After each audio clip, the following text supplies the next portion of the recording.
దమ్ముండాలి కానీ స్క్రీన్ మీద లవర్ గా చేస్తే ఏంటి పిల్లల తల్లిగా చేస్తే ఏంటి అనే క్లారిటీకి వచ్చేసారు మన హీరోయిన్లు. ఒకరిని చూసి మరొకరు సిల్వర్ స్క్రీన్ మీద అమ్మతనాన్ని ఆస్వాదించడానికి సిద్ధమవుతున్నారు. షారుఖ్ తనయ సుహానా నటిస్తున్న కింగ్ మూవీలో దీపిక నటిస్తారనే వార్తలు నార్త్ లో స్పీడ్ అందుకున్నాయి. సుహానాకు తల్లిగా చేయడానికి దీపిక పదుకోన్ గ్రీన్ సిగ్నల్ ఇచ్చారట. ఈ సినిమాలోనే కాదు, ఇంతకు ముందు కూడా జవాన్, బ్రహ్మాస్త్ర, కల్కి మూవీ ఏదైనా మదర్ రోల్ కి ఓకే అనేశారు దీపిక. సౌత్ లో ఇదే రూట్లో ఉన్నారు నయనతార. పిల్లల తల్లిగా చేయడానికి ఎప్పుడూ వెనకాడలేదు లేడీ సూపర్ స్టార్ నయనతార. ఆమె బాలీవుడ్ ఎంట్రీ జవాన్లోనూ ధైర్యంగా ఓ పాపకు తల్లిగా నటించారు. రీసెంట్ గా రిలీజ్ అయిన గ్లిమ్స్ రాక్కాయ్లోనూ తల్లిగా మెప్పించారు. తెలుగులో సమంత కూడా ఎప్పటినుంచో ఈ రూట్లోనే ట్రావెల్ చేస్తున్నారు. రీసెంట్ సిటాడెల్లోనూ తల్లిగా శామ్ పర్ఫార్మెన్స్ కి మంచి మార్కులు పడ్డాయి. సీనియర్ హీరోయిన్లలో శృతి హాసన్ కూడా ఈ తరహా ప్రాజెక్టుల్లో ఎప్పుడో యాక్ట్ చేశారు. క్లాస్ కళ్యాణిగా ఆమె మెప్పు పొందింది ఓ కొడుకుకు తల్లిగానే. త్రిషను లియోలో చూసిన వారు అదేంటి అంత పెద్ద పిల్లలకు తల్లిగా చేయడానికి ఆమె ఎలా ఒప్పుకున్నారు అని వండరయ్యారు. విజయ్, త్రిష పేర్ తల్లిదండ్రులుగా సూపర్ అంటూ ప్రశంసలందుకుంది. దీపావళికి రిలీజ్ అయి బ్లాక్ బస్టర్ సక్సెస్ తెచ్చుకున్న మూవీ లక్కీ భాస్కర్. ఈ సినిమాలో మీనాక్షి చౌదరి కూడా ఓ అబ్బాయికి తల్లిగా నటించి మెప్పించారు. కథలో దమ్ముంటే హీరోయిన్ కి పిల్లలున్నా లేకున్నా ఆడియన్స్ దగ్గర మైనస్ మార్కులేవీ పడవు. పైపెచ్చు మంచి పర్ఫార్మర్ అనే పేరుతో దూసుకుపోవచ్చనే ధీమాతో ఈ తరహా రోల్స్ కి ఓకే చెప్పేస్తున్నారు మన నాయకులు. అందరూ ఒకే రూట్లో ఉన్నప్పుడు నేనొక్కదాన్ని దూరంగా ఎందుకుండాలి అనుకున్నారో ఏమో ఆ నలుగురితో పాటు ఓటు వేసేయడానికి ముందుకు వచ్చేశారు నటి రాశి ఖన్నా. బాలీవుడ్లో మార్పు రావాలి, బాలీవుడ్ జనాలు మారాలి అంటూ జనాలతో శృతి కలుపుతున్నారు ఈ లేడీ. సౌత్ సినిమాలు జనాలకు దూరంగా ఉన్న రోజులు పోయాయి. ఇప్పుడు డబ్బింగ్ అయి అందరికీ అందుబాటులో ఉంటున్నాయి. సౌత్ మూవీస్ ని ఎప్పటికప్పుడు అందరూ చూసేస్తున్నారు. అందుకే అక్కడి కంటెంట్ ని ఇక్కడ రీమేక్ చేస్తే పెద్దగా ఆడ్డం లేదు. ఈ విషయాన్ని బాలీవుడ్ మేకర్స్ అర్థం చేసుకోవాల్సిన టైం వచ్చేసిందని అంటున్నారు రాశి ఖన్నా. డిజిటల్లోనూ ఎప్పుడూ ఏదొక ప్రాజెక్ట్ చేస్తూనే ఉంటారు రాశి ఖన్నా. ఓటీటీ వచ్చాక జనాలకు విస్తృతమైన కంటెంట్ అందుబాటులో ఉంటోంది. నెట్టింట్లో అంత వెరైటీ సబ్జెక్టులు అలరిస్తున్నప్పుడు థియేటర్ల వరకు జనాలను రప్పించాలంటే లార్జర్ దాన్ లైఫ్ కథలతోనే ముందుకు వెళ్లాలన్నది ఈ బ్యూటీ స్టేట్మెంట్. రాశి ఖన్నా నటించిన అగత్య ఇటీవలే రిలీజ్ అయింది. హారర్ థ్రిల్లర్ ఫ్యాంటసీ సబ్జెక్ట్ ఇది. ఈ తరహా సినిమాల్లో నటించడం అంత తేలికైన పని కాదంటున్నారు రాశి. వాటిలో నటించడానికి, మానసికంగా ప్రిపేర్ కావడానికి చాలా సమయం పడుతుందన్నది ఈ లేడీ అభిప్రాయం. అంతేకాదు, సీన్ కంప్లీట్ చేశాక అందులోంచి బయటికి రావడం కూడా పెద్ద ఎక్సర్సైజ్ అంటున్నారు. తెలుగుకు రాశి దూరమవుతున్నారన్నది రీసెంట్ టైమ్స్ లో ఎక్కువగా వినిపిస్తున్న మాట. అయితే అలాంటిదేమీ లేదన్నది రాశి ఇస్తున్న క్లారిటీ.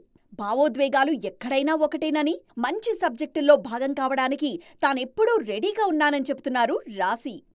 అనుకుని చేసినా అనుకోకుండా అలా జరిగిపోయినా ప్రభాస్ తారక్ విషయంలో మాత్రం ఓ పోలిక కనిపిస్తోందంటున్నారు విశ్లేషకులు. ఈ ఇయర్ ఇద్దరి కెరియర్ని గమనిస్తే ఈ విషయం ఇట్టే అర్థమవుతుంది అంటున్నారు. ఇంతకీ ఏంటా కామన్ పాయింట్? సమ్మర్ పూర్తయ్యే వరకు రాజాసాబ్ కి సంబంధించిన కలలు తరుముతూనే ఉంటాయి డార్లింగ్ ఫ్యాన్స్ ని. అదిగో ఇదిగో అంటూ అంతగా ఊరిస్తోంది ఆ సినిమా. ఈ జానర్లో ప్రభాస్ ని చూసి జనాలు తప్పక థ్రిల్ ఫీల్ అవుతారన్నది మారుతి చెబుతున్న మాట. అయితే వీటన్నింటితో సంబంధం లేకుండా ఫౌజీతో బిజీగా ఉన్నారు ప్రభాస్. ఫౌజీలో ప్రతి విషయం డార్లింగ్ కి వావ్ ఫ్యాక్టరేనట. అంతగా మెస్మరైజ్ చేశారు కాబట్టే హను రాఘవ్పూడికి ఇమ్మీడియట్ గా ఇంకో సినిమాకు గ్రీన్ సిగ్నల్ ఇచ్చేశారట యంగ్ రెబెల్ స్టార్. ఈ సినిమా తర్వాత అంటే దాదాపు ఇయర్ ఎండింగ్ కి బాగా పరిచయం ఉన్న నాగ్ అశ్విన్ కల్కి 2 సెట్స్ లో వాలిపోతారు డార్లింగ్. సేమ్ టు సేమ్ కాకపోయినా ఆల్మోస్ట్ ఇలాగే ఉంది తారక్ కెరియర్. తారక్ వార్ 2 కోసం ఎక్సైటింగ్ గా ఎదురు చూస్తున్నారు ఫ్యాన్స్. మరోవైపు అతి త్వరలోనే నీల్ సినిమా షూటింగ్ కి హాజరు కాబోతున్నారు తారక్. జనాలు వెయిట్ చేస్తున్న ఫ్రెష్ కాంబో ఇది. ఇయర్ ఎండ్ కొచ్చేసరికి తనకు బాగా పరిచయమైన కొరటాల శివ సెట్ కి వెళ్తారు తారక్. సో ఈ ఏడాది ఆఖర్లో బాగా పరిచయమైన టీమ్స్ తో వర్క్ ని, ఫన్ ని ఆస్వాదించడానికి రెడీ అవుతున్నారు ఈ ఇద్దరు పాన్ ఇండియా హీరోలు. వామ్మో, అసలు వాళ్ళ క్రేజ్ ఏంటో వాళ్ళకైనా అర్థమవుతోందా? మన హీరోల చుట్టూ వాళ్లే, నార్త్ హీరోల చుట్టూ వాళ్లే, ఓన్ ఇండస్ట్రీలో దూసుకుపోతూ వాళ్లే. ఇంతకీ వాళ్ళెవరు? హీరోయిన్లా?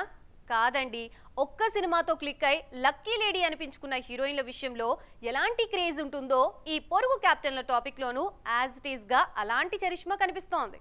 మాతృభాష తెలుగే అయినా కన్నడ డైరెక్టర్ గానే చూస్తారు ప్రశాంత్ నీల్ ని. కేజీఎఫ్ అలా సక్సెస్ అయిందో లేదో ఇలా అమాంతం పేరొచ్చేసింది ప్రశాంత్ నీల్ కి. ఆయనిప్పుడు తారక్ తో సినిమా చేస్తున్నారు. సలార్ 2 చేయాలి, కేజీఎఫ్ 3 చేయాలి, రామ్ చరణ్ తో ఓ సినిమా చేయాలి. ఇవన్నీ కంప్లీట్ అయ్యే నాటికి మరెన్ని సినిమాలుంటాయో చేతిలో. ఇటు అట్లీ క్రేజ్ కి కూడా అంతే లేదు. రీసెంట్ గా ఐకానిక్ స్టార్ పుట్టినరోజున రిలీజ్ చేసిన గ్లింప్స్ కి ఫిదా అయ్యారు జనాలు. అట్లీతో సినిమా చేయడానికి తాను ఎవర్ రెడీ అని ఆల్రెడీ చెప్పేశారు షారుఖ్. ఇటు సల్మాన్ తోనూ ఓ సినిమా ఉండాల్సిందే, కానీ బడ్జెట్ కారణంగా ప్రస్తుతానికి వాయిదా పడింది. లోకేష్ కనగరాజ్ కూలీ పోస్ట్ ప్రొడక్షన్ పనిలో బిజీగా ఉన్నారు.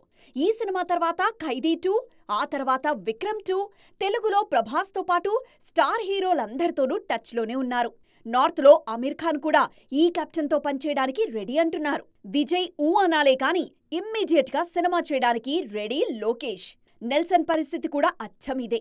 ఆల్రెడీ సెకండ్ టైం సినిమా చేస్తున్న రజనీకాంత్ ఇంకోసారి చేయమన్నా ఓకే అంటారు. తెలుగు హీరోల గురించి కూడా అడపాదడపా చెబుతూనే ఉన్నారు నెల్సన్.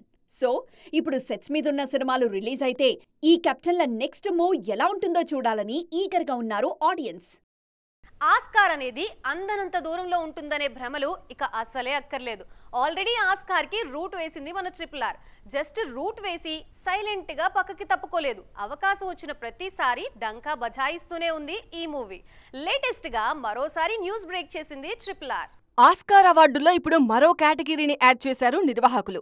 2027 నుంచి విడుదలయ్యే సినిమాలు ఈ కేటగిరీకి అర్హత పొందుతాయి. సినిమాలు ప్రారంభమైనప్పటి నుంచి స్టంట్ డిజైన్ భాగమేనని, సృజనాత్మకత కలిగిన డిజైనర్స్ను ఈ కేటగిరీలో గౌరవించడం తమకు ఆనందంగా ఉందని అనౌన్స్ చేసింది అకాడమీ. ఈ సందర్భంగా రిలీజ్ చేసిన పోస్టర్లో RRRను కూడా ఇంక్లూడ్ చేసింది academy. Everything everywhere, RRR, mission impossible సినిమాల్లోని స్టంట్ ఇమేజెస్తో ఈ విషయాన్ని అనౌన్స్ చేసింది. మన భారతీయ సినిమాకు దక్కిన గౌరవం అంటూ మూవీ యూనిట్తో పాటు సినిమా లవర్స్ అందరూ కామెంట్స్ పెడుతున్నారు. 100 ఏళ్ల నిరీక్షణ ఫలించిందన్నారు రాజమౌళి. పోస్టర్లో RRR విజువల్ చూసి ఆనందంగా అనిపించిందన్నారు. చూసారుగా, ఇవి ఇవాల్టి సైన్మా 2.4 ముచ్చట్లు. మరిన్ని ఇంట్రెస్టింగ్ అండ్ ట్రెండింగ్ అప్డేట్స్ తో మళ్ళీ కలుద్దాం. అప్పటి వరకు చూస్తూనే ఉండండి TV9.